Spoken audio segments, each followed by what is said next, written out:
Hello, everybody. Greetings to all. Welcome to the Snooker Hall podcast. I'm Dan Murray. What a time to be a snooker fan. Big tournaments coming one after another. The 2025 Saudi Arabia Snooker Masters is in the books, and we're only a few days away from the start of the Wuhan Open. Both of these tournaments are on the agenda today. There's a lot to analyse when it comes to the action in Jeddah. It was a fantastic tournament. Absolutely fantastic. Even if you count just the last 32, there were 12 matches that went to deciding frames. That's 12 out of how many? So 32, so 16, 4 plus 2, 31 matches, if my mathematics is correct. So 12 out of 31 went to deciding frames, including, of course, that epic final. But it's not just about the finalists. There are a lot of players who drew a lot of attention for the right reasons in Jeddah. Let's take a look at some notable performances. First up, Elliot Slesser. He's a threat. He's a threat, easily one of the most improved players on tour. He was on the Snooker Hall podcast late last year. Lovely bloke to talk to. Does a lot of good in his community as well. That gets overlooked sometimes. It shouldn't. But on the table, he is a really, really good player. This year, in 2025, Elliot Slesser has beaten some of the best names in the history of this sport, even in Jeddah alone. He beat John Higgins, Stuart Bingham, Mark Williams, former world champions, all of them, and he did all of them in deciding frames. Shows that he can cut it. When the pressure's on, he has the bottle to perform. A lot of snooker fans are tipping Elliot to have a really, really good season. He might be a contender for a ranking event trophy this season. Okay, he might not be as experienced as the likes of John Higgins, Stuart Bingham, Mark Williams, and the man who eventually defeated him, Neil Robertson, but he has the game. He has the game to beat them. He beat Mark Selby in Berlin, again in a deciding frame. The guy can do it under pressure, and that is a big attribute to have in this sport. Chris Wakelin made the semi-finals. I loved the interview he gave on TV. He basically said that despite reaching multiple ranking event finals, and he won the shootout, let's not forget, there are some who don't consider him to be a top player. They still don't take him seriously. I think this week, he took a big step towards being taken seriously. Okay, Farrakh Ajaib in the round of 32, Chris Wakelin was easily the favourite there. But then he beat the reigning world champion, Zhao Xintong, 6-5, again in a deciding frame. Then he went on to beat Barry Hawkins in the quarterfinals. No mean feat. Barry's one of the best players in the world. Then, the semi-final. What can he do? What can he do? He came up against one of the most inspired performances we've seen, even from a player like Ronnie O'Sullivan. I'm not a fan of him, but I've got to respect what he's done on the table, and I do. But that performance has to be up there with one of his best. Breaks of 134 in the winning frame. He knocked in 142, measly offerings of 70 and 67 in other frames, which he won. But, of course, the highlights. 2 maximum breaks. 2 maximum breaks. It's the second time we've seen it this calendar year. The second time we've seen it in history. The standard is ramping up. For a while now, I've compared Ronnie O'Sullivan with Novak Djokovic, the most successful player in the history of the sport in terms of trophies won, in terms of prize money, in terms of all kinds of records on the bays or the court, depending on the sport. But I do think there is a distinction to be made between the most successful and the greatest. Now, some will disagree with that. That's fine. I think there is a distinction to be made. But when you see a player like this, and some were thinking, he's finished, he's on the way down. Maybe his best days are behind him. Maybe we will start to see him decline. And I'm one of those people. He kind of shut us up. He's proven, once again, that he still has it. If the conditions are right, he can beat anyone. Chris Wakelin played really well in this tournament, but what can he do against snooker like that? There's not much anyone could do. Chris will leave Jeddah a lot richer with a load more ranking points His place in the top 16, you would think, secured for a fair while now because of this run. Okay, he wanted to lift the trophy, but overall, not a bad week's work for Chris Wakelin. Maybe on a slightly more negative side, Judd Trump. Another kind of underwhelming performance. He hasn't really got going so far this season. He won this tournament last year. He picked up a load of money, a load of ranking points, and he was, because of that, miles ahead at the top of the ranking list. He lost his first match in Jeddah. He gets no ranking points. Next year, that full 500 is going to come off. He needs a good performance there next year because it's a lot of money he left out in Jeddah, and it's a big chunk taken out of his ranking lead next year. It left the door open for somebody else, maybe like Kyron Wilson, the world number 2, the former world champion, to come in and take a big chunk out of Judd Trump's lead at the top of the rankings. Kyron had a tough match against Julian Boyko. He almost fell. It took every bit of his experience, and he's 33. He's not, 50. But against a young man like Julian Boyko, that experience did show. It was clear. Julian, he'll be kicking himself because that would have been a big scalp for him. But Kyron went on. He defeated Sergio Way in the last 16. And again, he should have beaten Ronnie O'Sullivan in that quarterfinal. He had the chances, but again, Ronnie just got it done. I think it says a lot when Kyron Wilson can be disappointed about losing to Ronnie O'Sullivan in the quarterfinals of a major tournament like this. It shows how far he's come. He literally is competing with legends of the sport now. And I still think, all round, he probably is still the best player in the world right now.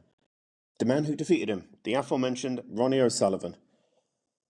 I don't really know what to say. He's a lot richer now that he's coming back from Jeddah. He's picked up 200 grand in prize money. He's picked up 147,000 in bonuses. Yeah, he's had a good week financially and on the bays. During the O'Sullivan Wakelin match, I didn't actually watch it. I was at a wedding that weekend in London, and I was at a pub in Putney, and it was called The Rocket. So, and that reminded me, the snooker's on. So I kept an eye on the scores on the WST app, and I couldn't believe what I was seeing. I'm kind of disappointed that I didn't watch it live, but I went back and watched the match afterwards. Yeah, Ronnie was on fire. If he plays like that, and we all know he can, then we have to take him seriously. Part-time player or not, we have to take him seriously. Stephen Hallworth, friend of the podcast, he had a great week in Jeddah. He won some close matches. Okay, in the first round, he was drawn against one of the Saudi Arabian wildcards. Easy victory for Stephen. But then he comes up against seasoned pros, Michael Holt, Jimmy Robertson. He beats Michael Holt in an epic match. I recommend anyone to go back and watch that. It's a best of 7, so it's not too long. What a match it was. Easily one of the most underappreciated matches of this tournament. A really, really good watch. And then he goes on to beat Jimmy Robertson in another decider. These are big feathers in Stephen's cap. Then in the final round before the last 32, he's up against Zhao Yulong, one of the under-the-radar players. Okay, he's fallen off in terms of form recently, but he's always dangerous. I actually tipped Zhao Yulong to beat Judd Trump at the Crucible. Shows what I know. But it shows that Zhao Yulong, you can never write him off. Stephen Hallworth was a 5-3 winner over Zhao. He did really well. In the last 32, Stephen met his match. Zhao Xintong, the reigning, defending world champion, put in a fantastic performance to knock out Stephen. Stephen was quite philosophical about it afterwards. Sometimes you just gotta tip your hat and say, yeah, on the day, the better player won. But the final word, as always, goes to the winner, Neil Robertson. Let's put this in context. In the last 12 months, he has won 3 ranking tournaments. Neil won the English Open in Brentwood last September. I was there to watch it. He won the World Grand Prix in Hong Kong in March. I was there to watch it. This event is the first time in more than 3 years where Neil Robertson has won a tournament without me in the audience.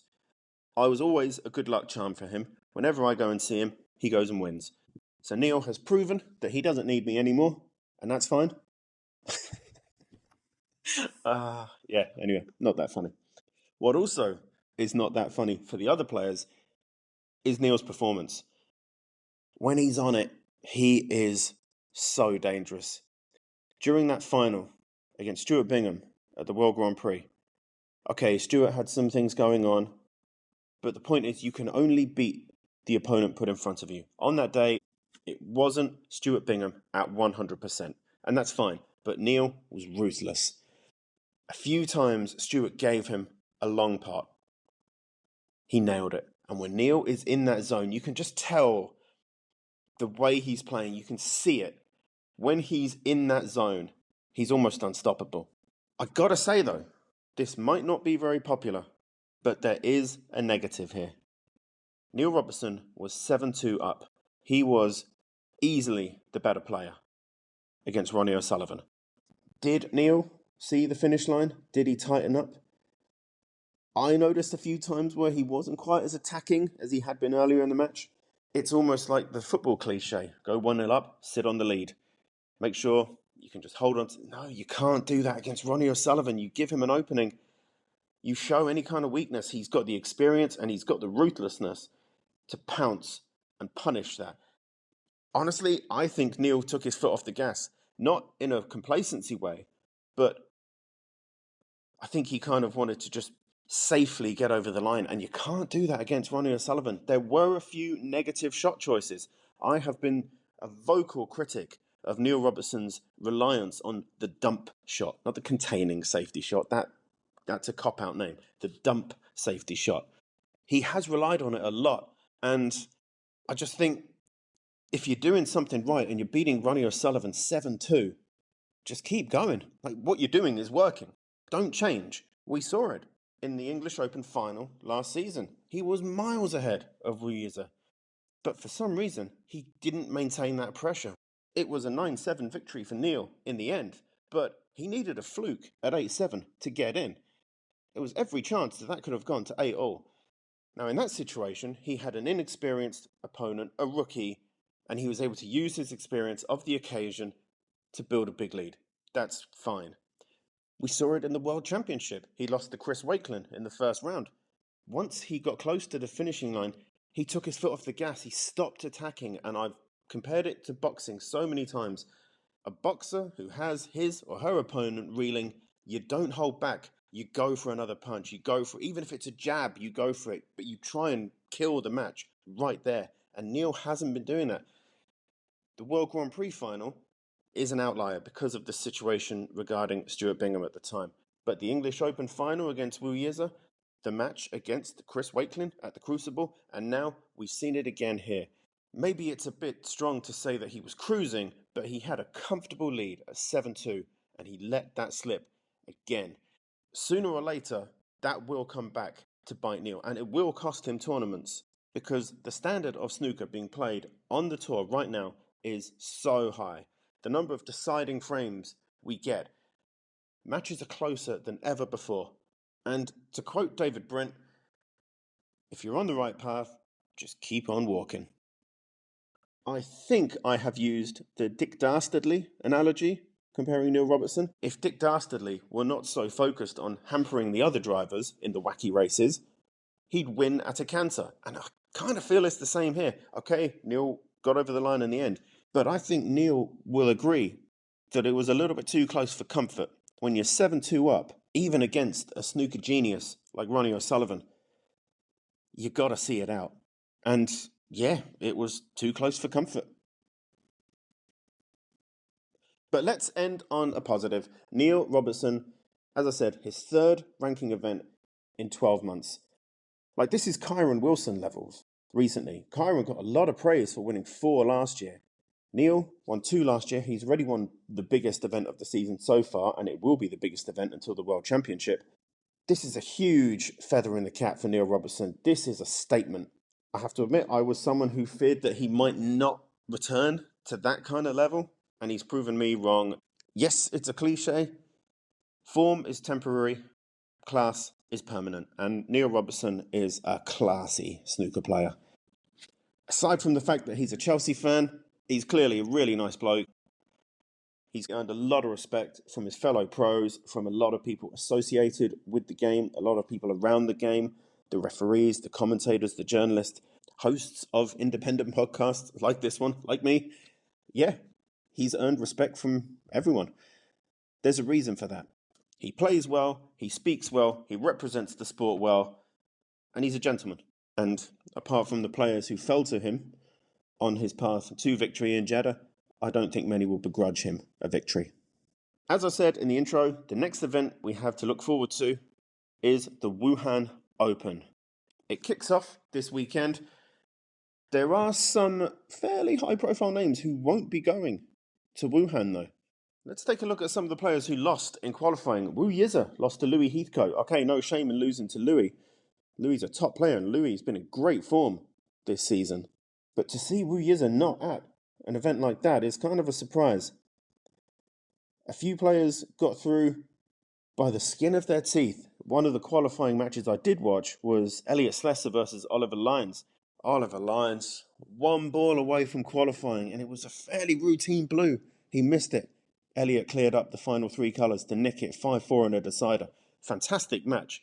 Another one that's definitely worth going back and watching. Elliot was almost embarrassed to win it, but he'll take it. And clearly, it's given him something because he had a great run in Jeddah. Ricky Walden lost in a decider. Luca Brissell withdrew. Long Wang, part of my Fantasy 5 last season, he lost to Dylan Emery. Kind of a shock result. Fan Zhengyi, not there. Martin O'Donnell lost to Hayden Pinney. David Lilly lost to Rhiann Evans. Daniel Wells lost to Chang Bing-yu, the man who pushed Ronnie O'Sullivan so far. Stephen Hallworth, Ian Burns, Bayu Liu, Rob Milkins, Anthony McGill, Julian Leclerc, one of my favourite players to watch. Liam Highfield beat Stuart Bingham in qualifying. And the legendary Marco Fu beat Chris Wakelin. Chris Wakelin, one of the form players of the season, the semi-finalist in Jeddah. He ain't going to Wuhan. I think what this suggests is that consistency is key. You can't have an off day. Even a player like Chris Wakelin, firmly embedded in the top 16 in the world, comes up against Marco Fu, who, with the greatest of respect, maybe his best days are in the past, but Marco has experience, know-how. Marco has been there, he's done it. He knows his way around a snooker table. Of course, some of the matches are held over to be played in Wuhan. Zhao Gudong is up against Mink Nucharut. Ding Junhui is in action. Mark Allen, Hossein Vafai, Zhao Zintong is up against promising youngster Julian Boyko. Might be an interesting match. Julian did really well in Jeddah. But the big news is, I was supposed to record this yesterday, and I'm kind of glad I didn't now. Ronnie O'Sullivan has withdrawn from the Wuhan Open. He was due to face Alan Taylor in a held-over qualifying match. So maybe a slight reprieve for Alan there. He doesn't have to face an on-fire Ronnie O'Sullivan. And speaking of Alan Taylor, you can expect Alan Taylor as a guest on the Snooker Hall podcast soon enough. He's got a few things going on at the moment, including travelling to Wuhan, of course, but we'll work out a date and time. I am really looking forward to having Alan on the podcast. He's a great personality. Other players I've spoken to speak very highly of him. I think he'll be a great guest, so keep your eye on your podcast feed for that episode soon enough. In terms of broadcast, in the UK, it'll be broadcast on TNT Sports. If I'm not mistaken, the prize fund has not increased since last year. The winner will pick up £140,000, just £140,000, that's all. So there are bigger prizes available with the Chinese events, but I'm surprised that Ronnie O'Sullivan isn't coming to this event. It's big money. It's not the biggest money, but it's still big money. There's a lot of ranking points at stake, but I guess Ronnie O'Sullivan, with his run to Jeddah, he doesn't need the ranking points anymore. And if I could be negative just for a moment, I think that is one of the drawbacks of his run. He's kind of secured himself in the top 16 now. He probably won't have to qualify for the Crucible. I think that would have been a fascinating experience to watch Ronnie O'Sullivan having to claw back points in order to maintain his ranking. That would have been great to see, but alas, it doesn't look like it's necessary now. Hence, he has pulled out of the Wuhan Open, and I'm sure he will pull out of other events as the season goes on. It's his prerogative, it's his choice, it's his life. If it makes him happy, then who are we to say anything? Okay, I had planned just to do a short episode of going on a little bit longer than I wanted to, but yeah, whatever. I like talking about snooker. Anyway, the Wuhan Open kicks off this weekend. It lasts for a week. Looking at some of the draws that we've got Marco Fu versus Jimmy White, Elliot Slesser versus David Grace. That should be good. Jamie Jones, Barry Hawkins. That could be tasty. Aaron Hill, Kyron Wilson. Another one that I'm really looking forward to. Changbing Yu versus Liam Highfield. But the one that really stands out to me is Mark Selby versus Michael Holt. Two experienced pros. That's not an easy match for Mark Selby. Michael Holt is a good player. And if there are any weaknesses in Mark's game, a player like Michael will be able to pick them apart. He's got the tactical knowledge. He has the technical skill. It is the match that I am looking forward to the most. And if it is on the TV table, I certainly will be watching it. You can follow the Snooker Hall podcast on X, Blue Sky, and Instagram. The handle for all of these platforms is @the Snooker Hall. If you want to get in touch, the email address is contactus@thesnookerhall.com. I hope you enjoyed the Wuhan Open. I hope you enjoyed the Saudi Arabia Snooker Masters. This podcast will return in a week or two with a review and analysis of the action in Wuhan and a quick preview of the English Open. And as a nod to superfan Rob Francis, I'm really looking forward to being at the final, even though it's in Brentwood. Thanks for listening. Keep your eye on your podcast feed for future episodes, and until next time, take care.